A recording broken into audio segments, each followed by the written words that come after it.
të përbindshme, të përsëritur, që ne pas kemi ndryshuar ligjin e zonave të mbrojtura për t'i hapur rrugë të zhvillimi, ju ka shaluar me një rend shumë të fortë që ju e keni marrë për kal betejë dhe prandaj nuk bëni dot betejë me atë rend.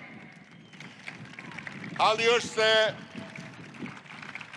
kur unë i them këto, përgjigja juaj është nuk ka negociata. Ndërkohë që unë nuk kam asnjë negociat për të bërë me ju, sepse nuk negocioj dot as vizionin, as programin, as kontratën me ata që më kanë votuar, që bashkë me Partinë Socialiste ta çojmë në 35 miliard euro prodhimin e përgjithshëm kombëtar të Shqipërisë në vitin 2030, që ta çojmë në 15.000 euro shifrën e të ardhurave për frym, dhe që ta bëjmë Shqipërinë një princesh të turizmit mesdhetar. Këto nuk negociohen.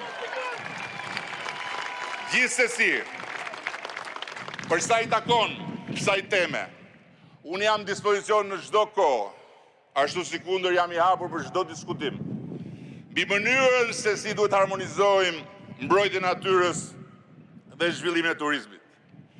Ndërkohë që lidhur konkretisht me fatin e zhvillimit në Vërnec, atë do ta vendos vetëm cilësia e projektit dhe shkalla e ambicjes së programit që investitorët do të paraqesin për zhvillimin e zonës. Por merrni një këshill nga unë me këtë rast. Ikini hienave.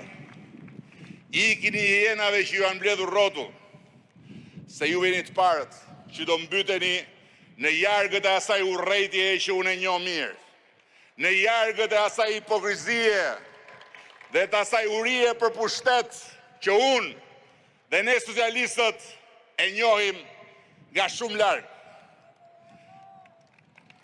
të cilën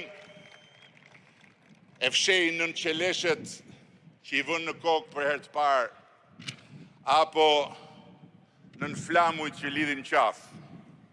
Nëse doni të mbrojeni vërtet Shqipërinë, ju njerëzit që jeni sinqerisht të dashuruar me natyrën, sinqerisht të shqetësuar për mjedisin, mos ngatroni drejtimin nga i vjen rreziku natyrës, mjedisit dhe Shqipërisë. Po hajde bashkohuni me ne me Partinë Socialiste, e cila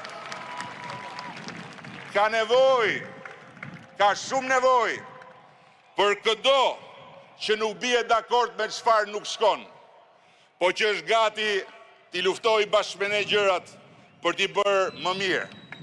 Me ide, jo me britma, me propozime dhe me të ndënjurat ullur aty në punë, jo veç me video selfie edhe me skërmitje. Me Shqipërinë në zemër dhe me mendjen në punë, jo me Shqipërinë në gojë, me çmirë në zemër dhe vetëm me hesape në mendje. Unë jam shumë i qartë që tani më një protestë e nisur për natyrën është kthyer në një protestë me natyrë politike. Absolutisht legjitime, për çdo që do të ndryshojë Shqipërinë sipas qasjes tij dhe krejt normale. Asgjë në jo normale edhe në faktin se megjithëse në Vlorë e duan projektin dhe hallin për ditët më të madhe kanë se po dëmtohet sezoni nga anullimet e rezervimeve për shkak të protestës, forca të ndryshme hedhin në bulevard Gurët, deri dhe nga Kosova dhe nga Tetova dhe fshejnë dorën.